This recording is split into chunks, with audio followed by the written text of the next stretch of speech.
પેટલાદ ખાતે 98મી દિવ્ય અને ભવ્ય રથયાત્રામાં માનવ મહેરામણ ઉમટ્યું.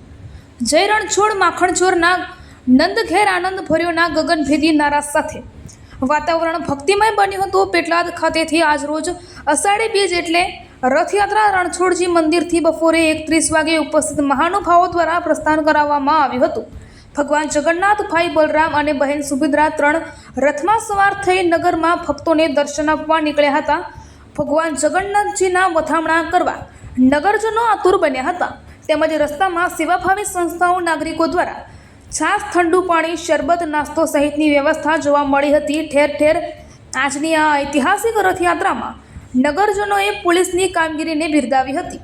એએસપી ગૌરંગ જસાણીના માર્ગદર્શન હેઠળ બંદોબસ્ત ગોઠવાયો હતો. આ રથયાત્રામાં કોઈ અનિચ્છનીય બનાવ ન બને તે હેતુથી તમામ ઉપકરણો સાથે રથયાત્રામાં ચોકસાઈપૂર્વક નિરીક્ષણ રાખવામાં આવ્યું હતું. હૈયું દળાય તેટલી માનવ મેદની ઉમટી હતી.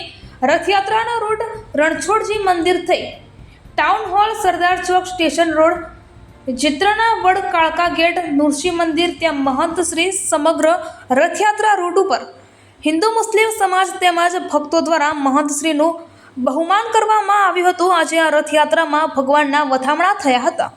આ 98મી રથયાત્રામાં આણંદ સાંસદ મિતેશ પટેલ, જિલ્લા ભાજપ પ્રમુખ રાજેશ પટેલ, મહંત વસુદેવજી મહારાજ, ધારાસભ્ય કમલેશભાઈ પટેલ, ધારાસભ્ય વિપુલ પટેલ, પૂર્વ ધારાસભ્ય નિરંજનભાઈ પટેલ, જિલ્લા ભાજપ ઉપપ્રમુખ હેમંતભાઈ પટેલ, પાલિકા પ્રમુખ જિગ્નેશ જોશી, તાલુકા પંચાયત પ્રમુખ સોનલબેન પટેલ, અમૂલ ડેરીના ડિરેક્ટર વિપુલ પટેલ, ઉપપ્રમુખ મનીષાબેન ચૌહાણ, કારોબારી ચેરમેન જય પટેલ, ભાવિન પટેલ, કેતન ગાંધી, મનીષ ઠાકોર, જિલ્લા કલેક્ટર પ્રવીણ ચૌધરી, પ્રાંત અધિકારી પ્રજ્ઞેશ જાની, મામલતદાર વિક્રમ Desai, DYSP PK Doriya, town PI કેડી Brahmbhatt સહિત ભાજપના શહેર તાલુકા સંગઠનના હોદ્દેદારો તેમજ મોટી સંખ્યામાં ભાવિ ભક્તો નજરે પડ્યા હતા.